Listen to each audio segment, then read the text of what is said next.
നമസ്കാരം. ഈ പുതിയ പഠനത്തിലേക്ക് നിങ്ങൾക്ക് സ്വാഗതം. ഇന്ന് നമ്മൾ സംസാരിക്കാൻ പോകുന്നത് വളരെ ആഴമേറിയ, എന്നാൽ നമ്മുടെ എല്ലാവരുടെയും ജീവിതത്തോട് ചേർന്ന് നിൽക്കുന്ന ഒരു വിഷയത്തെക്കുറിച്ചാണ്.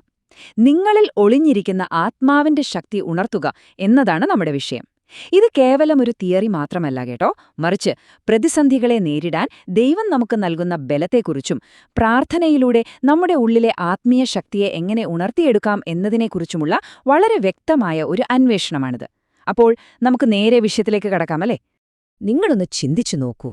നിങ്ങളുടെ ഉള്ളിൽ തന്നെ അസാധാരണമായ, അപാരമായ ഒരു ശക്തി ഒളിഞ്ഞിരിപ്പുണ്ടെന്ന് എപ്പോഴെങ്കിലും നിങ്ങൾക്ക് തോന്നിയിട്ടുണ്ടോ? പലപ്പോഴും നമ്മൾ നമ്മുടെ സ്വന്തം കഴിവുകളെയൊക്കെ വളരെ കുറച്ചു മാത്രമേ കാണാറുള്ളൂ. ചുറ്റുമുള്ള പ്രശ്നങ്ങൾ കാണുമ്പോൾ ഇനി എന്തു ചെയ്യും എന്ന് ചിന്തിച്ച് നമ്മൾ തളർന്നു പോകാറുണ്ട്. എന്നാൽ നമ്മുടെ ഉള്ളിൽ ഉറങ്ങിക്കിടക്കുന്ന ആ വലിയ ശക്തിയെ എങ്ങനെ കണ്ടെത്താമെന്നും അത് നമ്മുടെ ജീവിതത്തെ തന്നെ എങ്ങനെ മാറ്റിമറിക്കുമെന്നും ഈ യാത്രയിലൂടെ നമ്മൾ കൃത്യമായി മനസ്സിലാക്കാൻ പോവുകയാണ്. ആദ്യമായി നമ്മുടെ ഉള്ളിലെ ആത്മീയ ശക്തി എന്താണെന്ന് നോക്കാം. അതായത്, ഓരോ മനുഷ്യന്റെയും ഉള്ളിൽ ദൈവം വെച്ചിട്ടുള്ള ആ വലിയ നിക്ഷേപത്തെക്കുറിച്ചാണ് നമ്മൾ ആദ്യം മനസ്സിലാക്കേണ്ടത്. ഇത് നോക്കൂ, ബൈബിളിലെ ഏറ്റവും അടിസ്ഥാനപരമായൊരു കാര്യമാണിത്. മനുഷ്യന്റെ യഥാർത്ഥ ശക്തി എന്ന് പറയുന്നത് നമ്മുടെ ഈ ശരീരത്തിലോ പേശികളിലോ ഒന്നുമല്ല ഇരിക്കുന്നത്, മറിച്ച് അത് ദൈവം മനുഷ്യന് നൽകിയ ആ ജീവശ്വാസത്തിലാണ്. അതായത്, നമ്മുടെ ഉള്ളിലെ ജീവൻ സാക്ഷാൽ ദൈവവുമായുള്ള ബന്ധത്തിന്റെ ഒരു അടയാളമാണ്. ഭൗതികമായ എന്തിനേക്കാളും ഉപരിയായി നമ്മുടെ ഏറ്റവും വലിയ കരുത്തു വരുന്നത് ഈ ദൈവിക ബന്ധത്തിൽ നിന്നാണ്. പക്ഷെ യഥാർത്ഥത്തിൽ എന്താണ് സംഭവിക്കുന്നത്? നമ്മുടെ ഉള്ളിൽ ഈ വലിയൊരു ദൈവിക സ്ഫുലിംഗം ഉണ്ടെങ്കിൽ കൂടിയും നമ്മുടെ ദൈനംദിന ജീവിതത്തിലെ തിരക്കുകൾ, ഭയങ്ങൾ, നിരാശകൾ ഒക്കെ കാരണം ഈ ശക്തി പലപ്പോഴും മറഞ്ഞുപോകുന്നു. നമ്മളിലെ ആ യഥാർത്ഥ കരുത്തെന്താണെന്ന് നമ്മൾ തന്നെ മറന്നുപോകുന്നു. അങ്ങനെ അതൊരു ഉറങ്ങിക്കിടക്കുന്ന അവസ്ഥയിലാകുന്നു. ഈ ശൂന്യതയും ഭയത്തെയും എങ്ങനെ മറികടക്കാമെന്നാണ് നമ്മളിനി നോക്കാൻ പോകുന്നത്.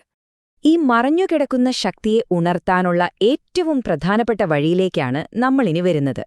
അതാണ് പ്രാർത്ഥനയുടെ വഴി. പ്രാർത്ഥന എന്ന് പറയുന്നത് വെറുമൊരു ചടങ്ങല്ല കേട്ടോ, അത് നമ്മുടെ ഉള്ളിലെ ശക്തിയെ ജ്വലിപ്പിച്ചെടുക്കാനുള്ളൊരു താക്കോലാണ്. പൗലോസ് അപ്പോസ്തലൻ ഇവിടെ പറയുന്ന വളരെ പ്രധാനപ്പെട്ട ഒരു കാര്യമുണ്ട്. നിങ്ങളുടെ പുറമേയുള്ള സാഹചര്യങ്ങൾ മാറുന്നതിനു മുൻപ് നിങ്ങളുടെ ഉള്ളിലെ മനുഷ്യൻ ശക്തനാകണം. നമ്മളൊക്കെ പലപ്പോഴും പുറമേയുള്ള പ്രശ്നങ്ങൾ മാറാൻ വേണ്ടിയല്ലേ പ്രാർത്ഥിക്കാറുള്ളത്. എന്നാൽ ഏതൊരു പ്രതിസന്ധിയെ നേരിടാൻ ആദ്യം വേണ്ടത് നമ്മുടെ ഉള്ളിലെ കരുത്താണ്. പരിശുദ്ധാത്മാവിലൂടെയാണ് നമ്മൾ ഈ ആന്തരിക ശക്തി പ്രാപിക്കുന്നത്. ഉള്ളിലെ മനുഷ്യൻ ബലപ്പെട്ടു കഴിഞ്ഞാൽ പിന്നെ പുറത്തെ ഏത് കൊടുങ്കാറ്റിനെയും നമുക്ക് നിഷ്പ്രയാസം നേരിടാൻ കഴിയും. ഉള്ളിലെ ശക്തി ഉണരുമ്പോൾ സംഭവിക്കുന്ന ആ അത്ഭുതകരമായ മാറ്റം നിങ്ങളൊന്ന് ശ്രദ്ധിച്ചേ. നമ്മുടെ ജീവിതത്തെ വരിഞ്ഞുമുറുക്കുന്ന ഭയം മാറി അവിടെ വലിയൊരു ധൈര്യം വരുന്നു. അതുപോലെ തന്നെ ദുഃഖത്തിനു പകരം ഒരിക്കലും അവസാനിക്കാത്ത പ്രത്യാശ ജനിക്കുന്നു. മറ്റുള്ളവരിൽ നിന്ന് നമ്മളെ അകറ്റുന്ന സ്വാർത്ഥത മാറി അവിടെ സ്നേഹം നിറയുന്നു. ചുരുക്കി പറഞ്ഞാൽ, പ്രാർത്ഥനയിലൂടെ നമ്മുടെ ആന്തരികാവസ്ഥ അപ്പാടെ മാറുകയാണ് ചെയ്യുന്നത്. ഇതിന് ഏറ്റവും മികച്ചൊരു ഉദാഹരണം സാക്ഷാൽ യേശുക്രിസ്തു തന്നെയാണ്. യേശുവിന്റെ ആ വലിയ ശക്തിയുടെ രഹസ്യം തന്നെ ദൈവവുമായുള്ള ഈ നിരന്തരമായ ബന്ധമായിരുന്നു. എത്ര വലിയ തിരക്കുകൾക്കിടയിലും അദ്ദേഹം ഒറ്റയ്ക്ക് പോയി പ്രാർത്ഥിക്കാൻ സമയം കണ്ടെത്തിയിരുന്നു.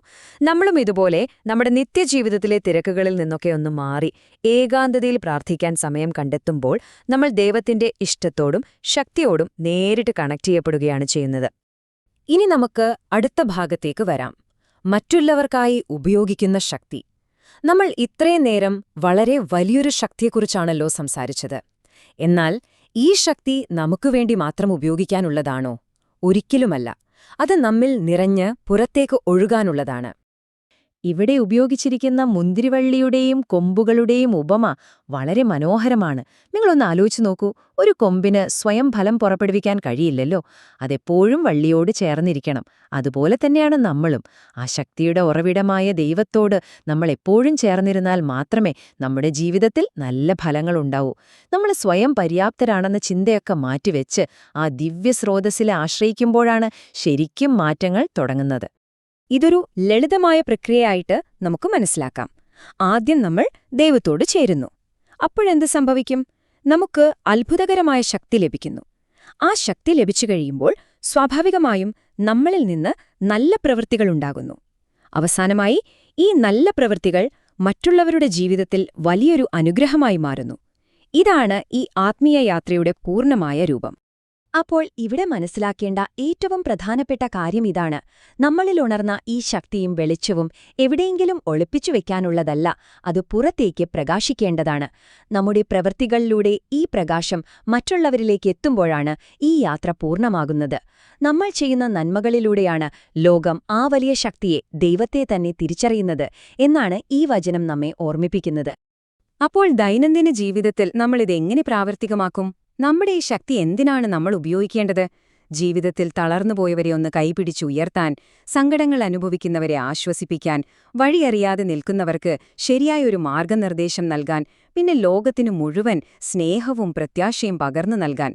ഇതൊക്കെ തന്നെയാണ് ആ ആത്മീയ ശക്തിയുടെ യഥാർത്ഥ ഉദ്ദേശം. ഇനി ഈ പഠനത്തിന്റെ അവസാനത്തതും വളരെ നിർണായകവുമായ ഭാഗത്തേക്ക് നമ്മൾ കടക്കുകയാണ്: പ്രതിസന്ധികളിലെ ഉറപ്പ്. ഒരുപക്ഷെ നിങ്ങൾ ചിന്തിക്കുന്നുണ്ടാകും, ഈ ശക്തിയൊക്കെ നേടിയാലും ജീവിതത്തിൽ പ്രശ്നങ്ങളുണ്ടാകില്ലേ എന്ന്. തീർച്ചയായും ഉണ്ടാകും. അവിടെയാണ് ഇതിന്റെ യഥാർത്ഥ പ്രസക്തി. സങ്കീർത്തനങ്ങൾ നമുക്ക് നൽകുന്ന വളരെ വലിയൊരു ഉറപ്പാണിത്. വിശ്വാസിയുടെ ശക്തിയെന്ന് പറയുന്നത് ജീവിതത്തിൽ പ്രശ്നങ്ങളെ ഉണ്ടാകില്ല എന്നതിലല്ല, മറിച്ച് എത്ര വലിയ പ്രതിസന്ധി വന്നാലും ദൈവം നമ്മുടെ സംഗീതമായി കൂടെയുണ്ട്, നമ്മെ സഹായിക്കാൻ ഏറ്റവും അടുത്തു തന്നെയുണ്ട് എന്ന അചഞ്ചലമായ ഉറപ്പിലാണത്. ഭയം നമ്മളെ പിടികൂടുമ്പോൾ ഈയൊരു വചനം നമ്മളെ ഒരിക്കലും തകരാതിരിക്കാൻ സഹായിക്കും. മനുഷ്യന്റെ ബലഹീനതകൾ ഒരിക്കലും ഒരു കുറവല്ല എന്നാണ് ഈ വചനം നമ്മെ ഓർമ്മിപ്പിക്കുന്നത്. പലപ്പോഴും നമ്മൾ നമ്മുടെ പോരായ്മകളെക്കുറിച്ചോർത്ത് സങ്കടപ്പെടാറില്ലേ?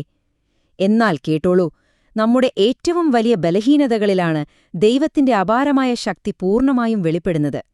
അതായത്, നമ്മുടെ പരിമിതികൾ ദൈവത്തിന് തന്റെ മഹത്വം വെളിപ്പെടുത്താനുള്ള ഏറ്റവും മികച്ചൊരു അവസരമായി മാറുന്നു എന്നതാണ് സത്യം. അപ്പോ ഇത്രയും കാര്യങ്ങൾ നമ്മൾ മനസ്സിലാക്കിയ സ്ഥിതിക്ക് ശക്തമായൊരു ആത്മീയ പ്രഖ്യാപനം നമുക്ക് നടത്താം. നിങ്ങൾക്ക് എനിക്കൊപ്പം ഇത് മനസ്സിൽ പറയാം കേട്ടോ. എന്റെ ശക്തി എന്റെ സ്വന്തമല്ല, അത് ദൈവത്തിൽ നിന്നുള്ളതാണ്. പ്രതിസന്ധികളിൽ ഞാൻ തകരുകയില്ല.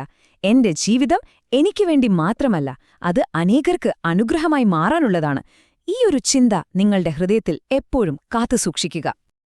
അങ്ങനെ നമ്മൾ ഈ യാത്രയുടെ അവസാനത്തിലെത്തിയിരിക്കുകയാണ്. നിർത്തുന്നതിന് മുൻപായി ഒരു ചോദ്യം ഞാൻ നിങ്ങളോട് ചോദിക്കാൻ ആഗ്രഹിക്കുന്നു.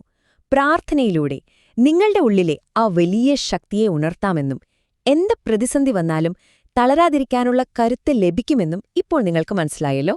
ഇനി ആ ശക്തി വെച്ച് നിങ്ങൾ എന്തു ചെയ്യും? മറ്റുള്ളവരുടെ ജീവിതത്തിൽ വെളിച്ചം വീശാൻ ഇന്നു മുതൽ നിങ്ങൾ ആ ശക്തി എങ്ങനെ ഉപയോഗിക്കും? ഈ ഒരു ചിന്തയോടുകൂടി ഇന്നത്തെ ഈ പഠനം നമുക്ക് അവസാനിപ്പിക്കാം.